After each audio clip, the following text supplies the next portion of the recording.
சிறுகீரையை வச்சு பருப்பு கடையில் தாங்க இன்றைக்கி செய்ய போகிறோம். கீரையில் அயன் இருக்கிறதுனால அனிமியா வராமல் பாதுகாக்குங்க. பாடிக்கு தேவையான விட்டமின் ஏ அண்ட் சி நிறைய இருக்குங்க. டெய்லி கீரை சாப்பிட்டிங்கன்னா இம்யூனிட்டியும் இன்க்ரீஸ் ஆகும். எப்படி செய்கிறதுன்னு பார்க்கலாமா? ஒரு குக்கரில் 2 கரண்டி துவரம் பருப்பு சேர்த்து வாஷ் பண்ணி எடுத்துக்கோங்க. 1 ஸ்பூன் மஞ்சள் தூள், 1 ஸ்பூன் பெருங்காயம், 2 வெங்காயம், 6 தக்காளி, 5லேருந்து 6 பச்சை மிளகாய், கொஞ்சமாக தண்ணி சேர்த்து குக்கரை மூடி போட்டு 3 விசில் வச்சு எடுத்துக்கோங்க.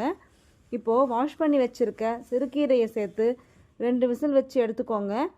கீரையை மண் இல்லாமல் நல்லா வாஷ் பண்ணி சேர்த்துக்கோங்க.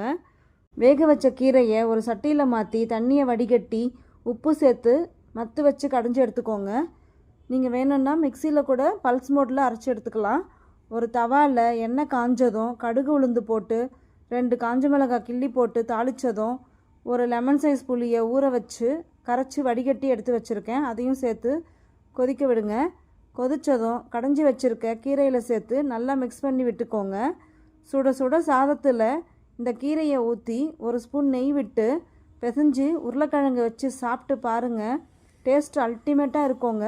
உங்களுக்கும் கீரை பிடிக்கும்னா மறக்காமல் கமெண்ட் பண்ணுங்கள். நம்ம சேனலில் சப்ஸ்கிரைப் பண்ணுங்கள்.